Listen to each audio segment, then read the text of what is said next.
So I wanted to make a little video tonight about these wonderful GM spare tire cranks, because I just ran into this problem and I couldn't really find a decent video on YouTube that explained what the hell is going on with these things. So I had mine completely off because I couldn't figure it out. I couldn't find a decent video on how to take it off. Well, I wasn't really looking at the time either, but I ended up just taking, there's one bolt out, or right up on the top here. So if you pop your guide tube off, because the spare tire came down a little bit until it hooked this part, right? So it came down yay far. So it gave me enough room where I could get a ratchet in here, 15mm socket, and just crank that thing off, and then I was able to get the whole crank off and then take the thing down, and then I could figure out how to get this apart. So yeah, see, they have this wonderful cute little safety mechanism. That's supposed to go like that, but on the bottom they have this little button here. Let's see. This was rusted tight in the bottom, and the spring actually pushes up on it, and you can see how it makes it move, which you would think, being rusted in like that, it should come out no problem, but it doesn't. You know, for some reason it defies physics. But you can still, even with this pushed in, it's not like a solid connection because there's a spring inside that little button here. So this is all spring loaded. You can see even with the button pushed in, like say if it was rusted in, that thing can still move. So for whatever reason, this being seized up, and probably more dirt and rust in this thing too, made it not want to come out.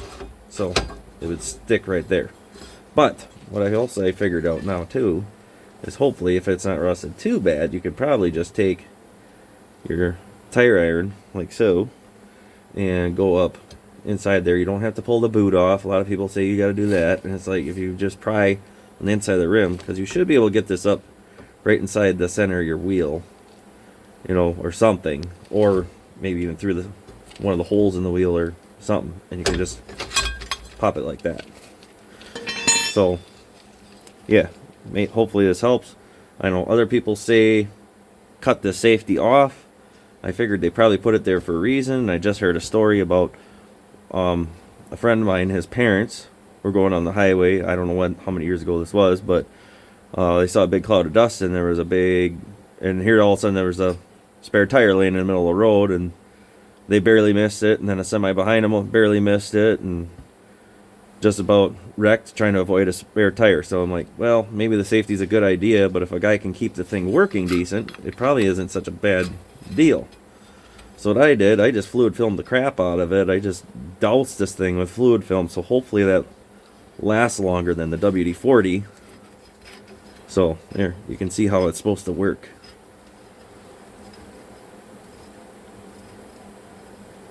So yeah, hopefully that helps somebody. It's still a piss poor design in my mind, because yeah, we live in the Rust Belt. It's like, you know, half the vehicles in this nation probably are going to be rusted up like this, and they ain't going to work. So why, you know, come up with something better? I mean, obviously. But yeah, I don't know if other manufacturers have something this stupid or not, but because I just have older GMs, because I can actually fix these, and they're not that bad to work on. And so since we're under here, we fluid filmed this whole area real nicely again. So yeah, that definitely helps keep all this stuff working much better, because who wants to pay $90,000 for a new SUV? I sure don't. This one was $9,000 from California with no rust, and it's 2025, and yeah, the frame is just starting to flake a little bit, so I'll just fluid film it every year. Yeah, $100 worth of fluid film. Well, not even. $40, $50 worth of fluid film. Yeah, a little better than 90 grand. So anyway, hope this helps.